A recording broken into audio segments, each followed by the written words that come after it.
Bienvenido, buenas noches. Estamos con esta mesa temática número 11 en relación con la mesa del humanismo en las diferentes culturas, la actitud y el momento humanista. Vamos a ver el modelo de investigación de una cultura. Partimos con el objeto y punto de interés. Primero, cultura. Aquí definimos la cultura, nombre de la cultura. Segundo, su ámbito mayor, o sea, su continente. Tercero, el ámbito menor, ya sea la región, país, ciudad, pueblo, ¿sí? Zona rural, en fin. Cuarto, punto de interés. Hacemos la descripción del interés personal. Nos interesa ubicar el surgimiento de la actitud humanista que podría generar un momento humanista en la cultura, explorar la posibilidad de la existencia del mensajero de lo sagrado en la cultura y definir el mito fundacional que permitiese tomar contacto con lo sagrado.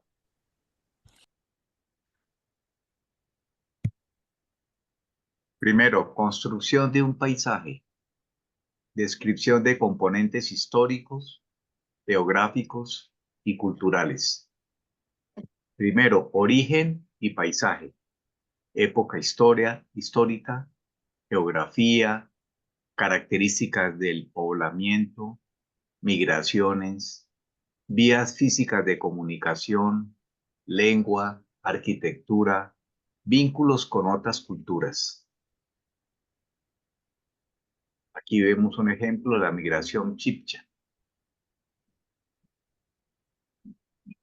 Para construir el origen y el paisaje de una cultura, es necesario ubicarla dentro de un contexto histórico, geográfico y natural. Ubicar una cultura en una época histórica nos permite identificar acontecimientos determinantes, como los cambios climáticos que incidieron en sus migraciones.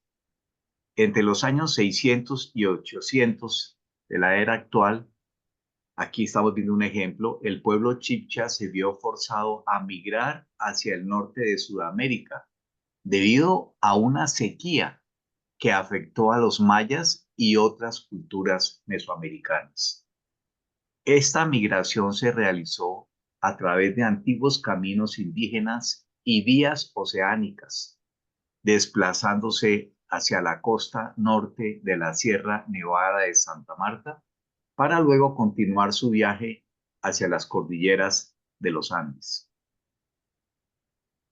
Durante esta ardua travesía, los chibchas entraron en contacto con otras culturas, con las que intercambiaron saberes, mitologías y prácticas, transformando así su cosmovisión y ampliando su conocimiento del mundo. En la forma única de construir sus viviendas y sus templos, de forma cónica, nos muestran morfológicamente su cosmogonía, sensibilidad y forma de ver el mundo.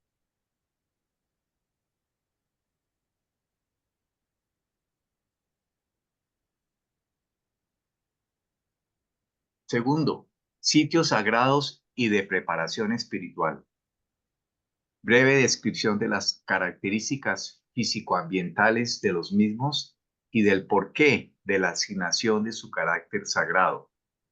Propósito de los diversos sitios y lugares, asociación con la espiritualidad, el culto y la vinculación con lo sagrado. Breve descripción de ciudades sagradas, templos, laberintos, cámaras de silencio, oráculos, montañas, bosques y otros sitios naturales, sitios de peregrinación. Aquí vemos la montaña Nuba Tukia Opui.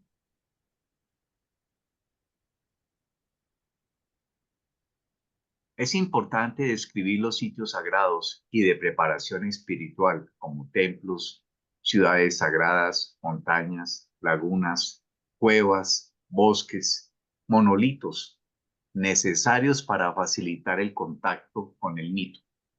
Los Hopi peregrinaban a la montaña sagrada Nubatu Kiapsi, buscando contacto con el mito de las cachinas, seres espirituales que habitaban las altas nieves de la montaña. La organización sacerdotal y chamánica ha sido una pieza clave en muchas culturas.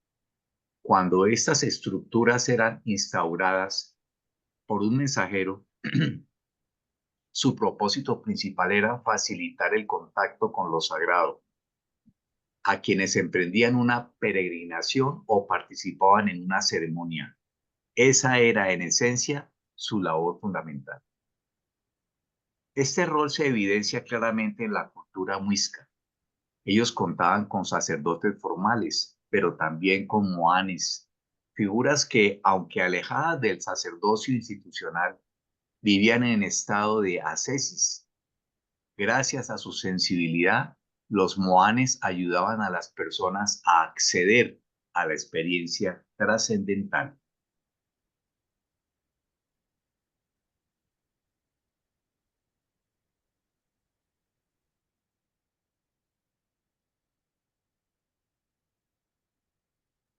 Tercero, animales, plantas, objetos sagrados. Breve descripción de los mismos, asociación con el panteón de deidades, uso en ceremonias y rituales, representación de los mismos en obras artísticas, de cerámica tallada, orfebrería, pictóricas, etc. Es importante describir los animales considerados sagrados y explorar su relación con los panteones de divinidades. En el antiguo Kemet, Egipto, encontramos a Horus, una de las deidades más antiguas y emblemáticas, representado con cuerpo humano y cabeza de halcón. Sobre su cabeza se alzaba el disco solar, rodeado por una cobra, símbolo de protección y poder divino. En aquella civilización convivían numerosos animales que fueron elevados a símbolos sagrados: halcones, cobras, cocodrilos, hipopótamos, ibis, entre otros. Cada uno fue asociado a una deidad específica, no por azar, sino por las cualidades que encarnaban. El hipopótamo, por ejemplo, estaba vinculado a la diosa Maat, representante de la verdad, la justicia y el orden cósmico. Aquí vemos la gráfica de Horus, la gráfica de un, ¿qué será ahí? Un oso, a Un oso. bird, Ah, un ok. Ah, sí, un oso, animal, claro, un oso, perfecto. Y un animal animal. sagrado petrificado, correcto. Gracias, Juan. Este último es de Göbekli Tepe. Ok, hermoso. Cuando observamos un animal representado en un petroglifo, como los hallados de Gobekli Tepe, podemos intuir que esa figura no era meramente decorativa, sino un símbolo de lo sagrado. Las características de cada animal, planta u objeto representado nos revelan pistas sobre su significado espiritual y el porqué de su asociación con lo sagrado. En culturas como la del pueblo Cherokee, cuyos clanes estaban asociados a animales locales como el oso, el ciervo o el águila, dicha asignación no solo se basaba en las cualidades que los miembros del clan compartían con cada especie, sino que también respondía a un sentido personal más profundo. Este vínculo se manifestaba especialmente en ceremonias como la búsqueda de una visión, en las que el animal podía revelarse como un tótem o guía interno. Las plantas fueron usadas como puertas de experiencias y en otros casos orientaban alegóricamente el desplazamiento de estados internos, como los árboles de la vida. Algunos objetos cargaron y retornaron la energía de los pedidos en las ceremonias, sirviendo como recordatorios de estados altos de conciencia. Está muy buena esa explicación. Animales, Sí, plantas y objetos sagrados, correcto. sí. Animals, plants and sacred objects. Sí, es muy bonito. Fíjate, acá está el hombre oso. Sí, El hombre oso, Horus. claro. Sí, perfecto. Cuarto, actitud humanista. Reglas éticas y morales. Presencia del principio. Cuando tratas a los demás como quieres ser tratado, te liberas. Rechazo a la violencia. Respeto a la diversidad. Impulso al conocimiento, arte y ciencia. Espiritualidad. Visión del hombre y la naturaleza. Organización social y cultura urbana. Aportes de otras culturas. Visiones en torno a la sexualidad, enfermedades, la muerte y la búsqueda de la trascendencia, conversión interna, actitud humanista y posibilidad de producir un momento humanista. La actitud humanista puede ser comprendida como una sensibilidad, como un emplazamiento frente al mundo humano en el que se reconoce a la intención y la libertad en otros y en el que se asumen compromisos de lucha no violenta contra la discriminación y la violencia. Esta sensibilidad se hace visible en momentos específicos de la historia de una cultura, llegando incluso en algunos casos a generar verdaderos momentos humanistas capaces de transformar profundamente una sociedad. Identificar la actitud humanista en una cultura requiere rastrear la presencia de principios de acción válida que reconocen la humanidad del otro, como cuando tratas a los demás como quieres que te traten, te liberas, o yo soy porque tú eres.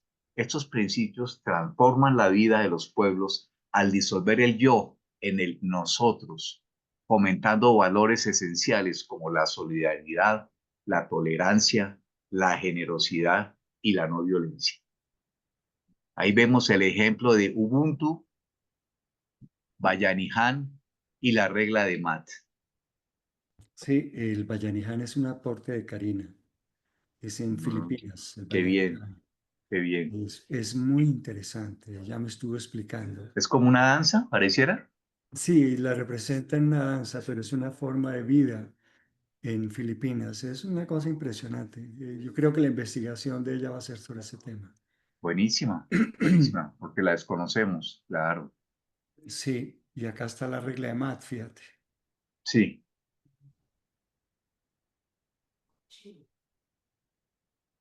a lo largo de la historia, diversas culturas han encarnado estos principios en sus cosmovisiones y prácticas. Por ejemplo, el concepto de Ubuntu entre los pueblos bantúes de África enfatiza la humanidad compartida, donde la existencia individual está intrínsecamente ligada al bienestar colectivo.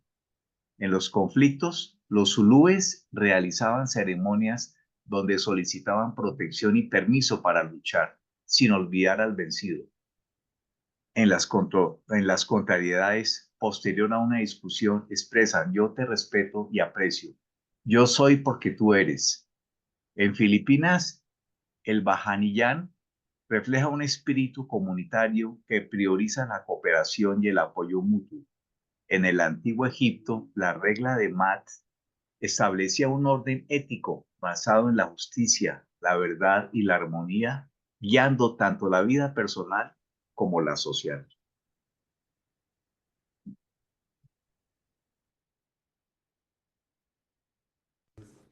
Karina, ¿all Vimos okay? actitud humanista. Asimismo, las enseñanzas de diversos mensajeros desde diferentes épocas y regiones como Viracocha, Cuculcán, Quetzalcóatl, Ochica y Pajana han promovido la acción justa y el buen conocimiento, influyendo profundamente en sus pueblos. Estos principios humanistas no solo moldean valores, sino que también impactan la organización social y el desarrollo cultural. En la época dorada del Al-Andalus 960 de la era actual, bajo la influencia mozárabe, se observan claros ejemplos de esta actitud humanista. La convivencia entre musulmanes, cristianos y judíos fomentó un florecimiento cultural sin precedentes, visible en avances científicos, tecnológicos y artísticos, la medicina natural, el bienestar material, la tolerancia en la sexualidad y la apertura a explorar lo profundo a través de la filosofía y la mística son manifestaciones de una sociedad que abrazó la diversidad y el respeto mutuo. Este periodo ilustra cómo los principios humanistas pueden traducirse en progreso colectivo, superación del sufrimiento y creación de caminos hacia una existencia más plena. Ahí vemos ejemplos de la ciencia en Córdoba y el arte mozárabe.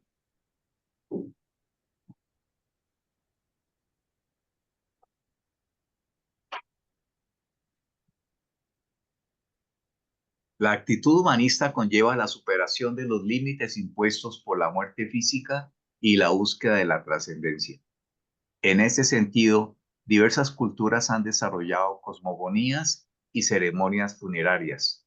Un ejemplo destacado se encuentra en las civilizaciones egipcia y cuchita, donde figuras como Osiris, Maat, Horus y Tot desempeñan un papel fundamental en el juicio del alma en el Duat. En este rito se pesa el corazón del difunto frente a una pluma de búho, emblema de Maat, que representa la verdad y la justicia. Este acto determina si el alma está destinada al inframundo o si es digna de alcanzar la trascendencia de acuerdo con el peso de sus acciones en vida. Ahí vemos el juicio de Osiris. El Pahana, Kiva, sitio ceremonial, y la vida tribal. En la cultura Hopi, Pahana, el mensajero, dejó enseñanzas, mitos y ceremonias que guiaron los caminos de desarrollo de su espiritualidad, permitiendo expresar la actitud humanista de respeto a la vida, libertad, diversidad y no violencia. Lo sagrado se tradujo no solo en su espiritualidad, sino en su organización social, producción, arte, música, iconografía, medicina, agricultura, astronomía y alimentación. La actitud humanista surgió en un momento de crisis, permitiendo la expresión del sentimiento religioso que los conectó con lo trascendental y el sentido de todo lo existente.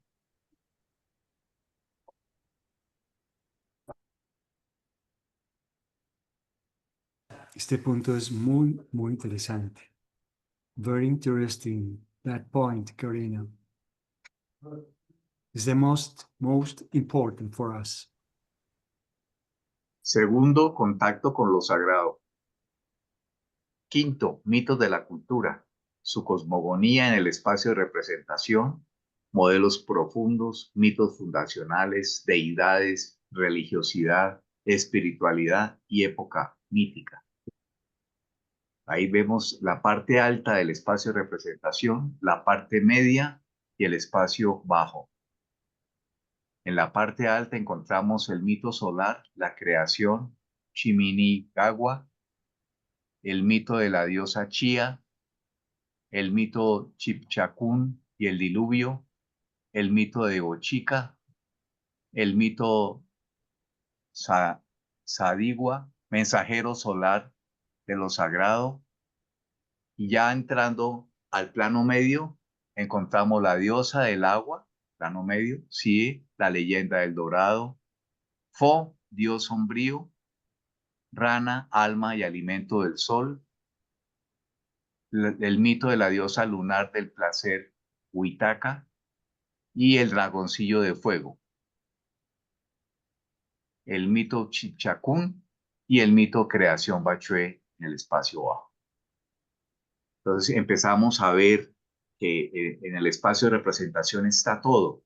Arriba con las altas deidades, abajo con las bajas deidades y en el plano medio lo que vemos a nivel horizontal en nuestro transcurrir.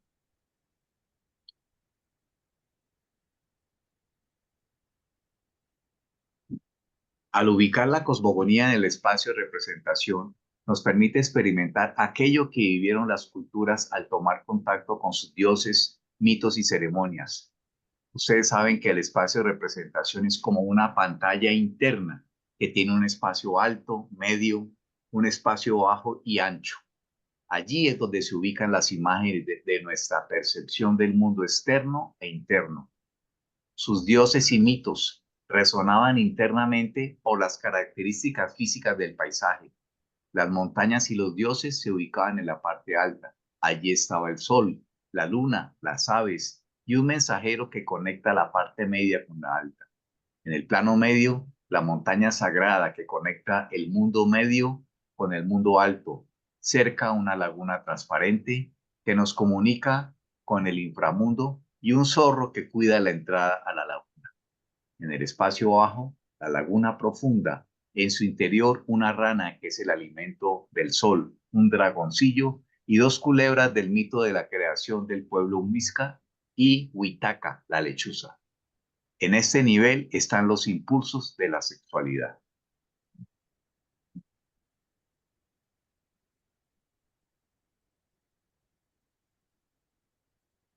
El intracuerpo envía impulsos que se traducen en el espacio de representación, un espacio mental interno donde estos impulsos se transforman en imágenes. Este espacio actúa como una pantalla en la que se proyectan las imágenes formadas a partir de las sensaciones internas del cuerpo, especialmente las anestésicas y kinestésicas, y permite que la conciencia estructure esas imágenes mediante la abstracción y la asociación. Estas imágenes son la expresión de modelos profundos que se cubren con el ropaje del mito. La función de estos modelos es motivar la acción al mundo, integrando aspiraciones y necesidades profundas del ser humano, como la protectora de la vida, el guía interno, la pareja ideal, la conciliación de los opuestos, el centro de poder, la ciudad de la luz. Ahí vemos ejemplos del dragón chino, la serpiente cornuda Hopi y la serpiente emplumada. Nos Sí, interesan aquellos, sí, perdón, Evelyn, ok, ok. fíjate que es el mismo mito. It's the same myth, Karina. Yes, in China, in Hopi, and in los Toltecas. But is the same, solo que se transforma un poco. ¿Mm? Sí, Evelyn. Nos interesan aquellos mitos fundacionales de la cultura que facilitaron el contacto con lo sagrado. Es probable que en algunas culturas no encontremos su origen histórico, pero si sabemos leer adecuadamente los mitos, vamos a encontrar claves. Una clave acá: el fuego, el hombre pájaro Hopi y Akenatón. La época mítica es el viaje evolutivo de la conciencia humana, que se origina desde sus orígenes hasta la actualidad, manifestándose en transformaciones internas y culturales. Esto es clave para entender esta definición, muy buena. Sí, entonces, fíjate que ahí aparecen los tres momentos. El fuego, the first stage, in the mythic time o era, is the fire, es el fuego. Luego the Birdman o Animal Man. Y luego the sun, Akenatón, el sol. Dale, Telín.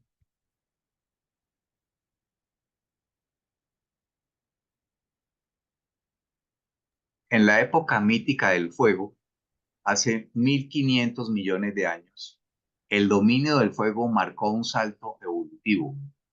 El fuego resonó internamente y desarrolló nuevas conexiones neuronales e impulsos internos, generando las primeras imágenes míticas, espíritu del fuego, y la luz y el calor del fuego activaron la corteza prefrontal, favoreciendo la memoria a largo plazo y la planificación, bases para el pensamiento simbólico.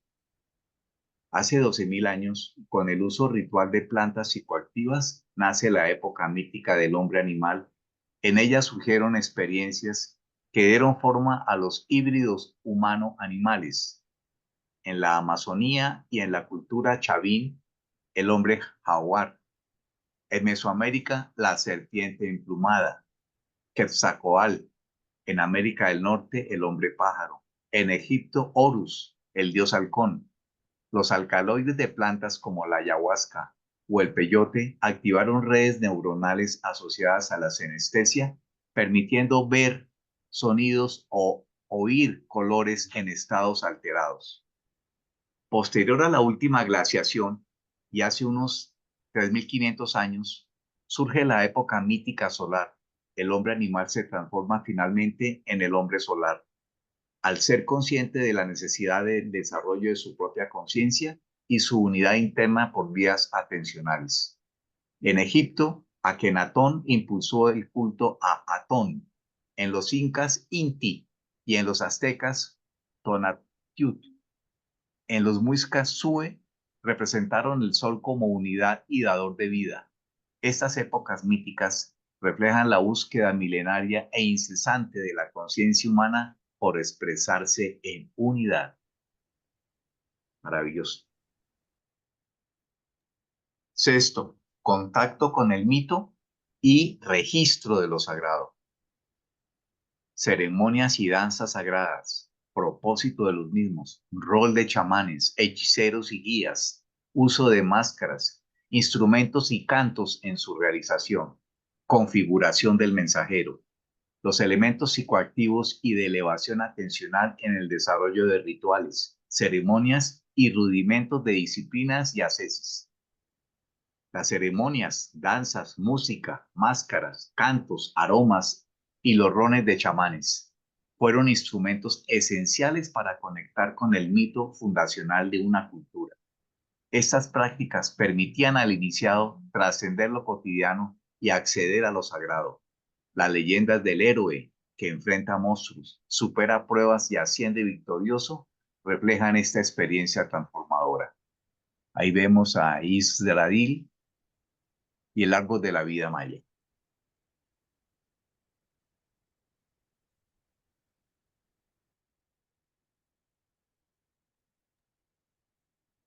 En los árboles sagrados de las culturas escandinava y maya se plasmaba el camino interno del iniciado, un descenso al inframundo, la aceptación del fracaso y el ascenso hacia una nueva vida, elevándose estado tras estado hasta alcanzar la conversión en mensajero de lo sagrado.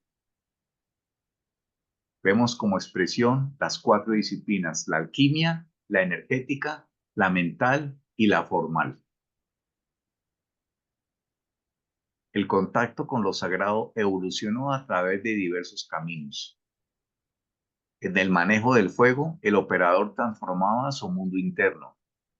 Más adelante, el uso de elementos psicoactivos permitió al iniciado encarnar figuras como Horus, mitad hombre, mitad halcón, para finalmente tomar contacto con su sol interno, alcanzando estados atentos y altos de conciencia. Estas prácticas dejaron huellas de disciplinas como la alquimia egipcia, mesopotámica, china, hindú y árabe, la energética cretense, la disciplina mental budista y las formas mentales desarrolladas en las escuelas pitagóricas de Grecia. Sí, ahí las formas mentales, sí, la formal, correcto. Perfecto.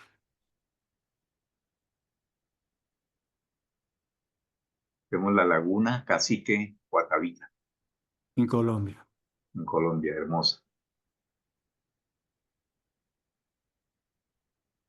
Es fundamental rescatar los mitos de origen que facilitaron este contacto con lo sagrado. En la cultura muisca, la leyenda del futuro cacique cubierto de polvo de oro es un relato profundamente evocador. En una noche estrellada, bajo la luz de la luna, el cacique se sumergía en la laguna antes del amanecer, llevando sus elementos solares a lo profundo de la laguna. Al resurgir bajo el sol, en sus primeros rayos, asciende como el hombre solar. Vivir estas leyendas nos permiten experimentar lo sagrado. Para ello es crucial elegir cuidadosamente el mito y leyendas de una cultura, investigar su significado a través de la intuición, reconstruir la experiencia que facilitó el contacto con lo trascendente.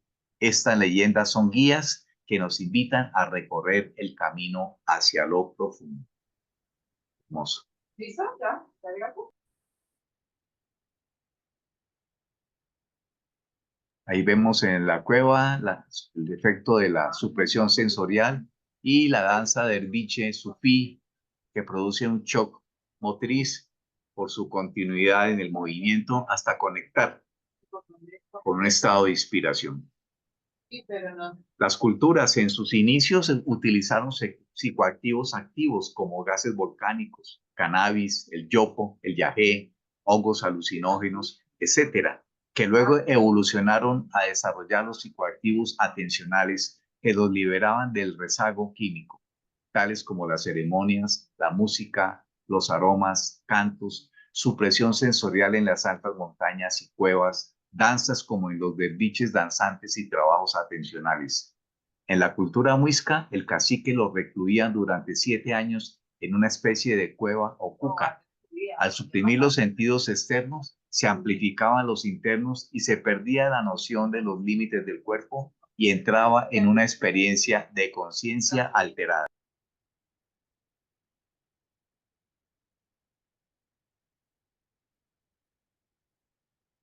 7. Experiencia o meditación guiada.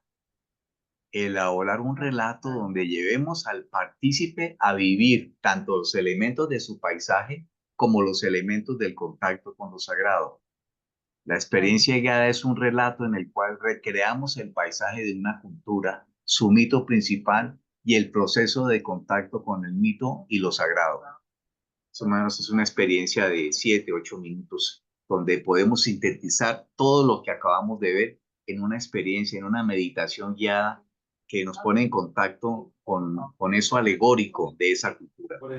Entonces vamos a escuchar una experiencia guiada para que puedan más o menos tener una imagen, ¿vale? Vale.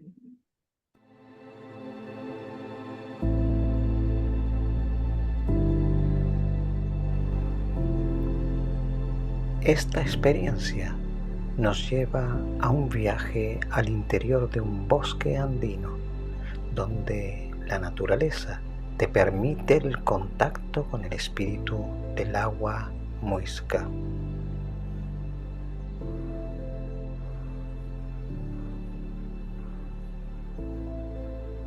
Sumérgete en un bosque lleno de vida y escucha el canto del bicho fue. Dedica una ofrenda a Sue, el espíritu del agua. Cierra los ojos y deja que el espíritu te acaricie en forma de viento y pide aquello que necesitas realmente.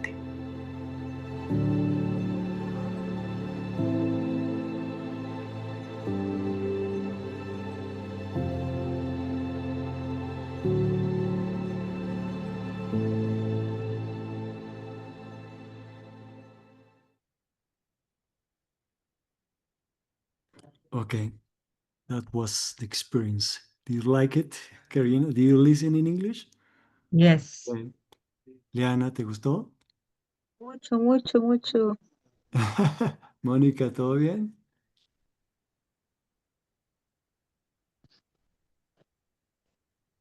Bueno, adelante, Tilín. Último punto, last. Por último, vemos entonces la fuente de inspiración, la bibliografía, ¿sí? Las obras donde bebimos para este conocimiento y para llegar a esta conclusión. Entonces las ubicamos acá en esta parte bibliográfica para darle un contexto y una base cultural y bibliográfica, libros, audios, otros temas, en fin, que nos permitieron llegar a esta síntesis. Gracias.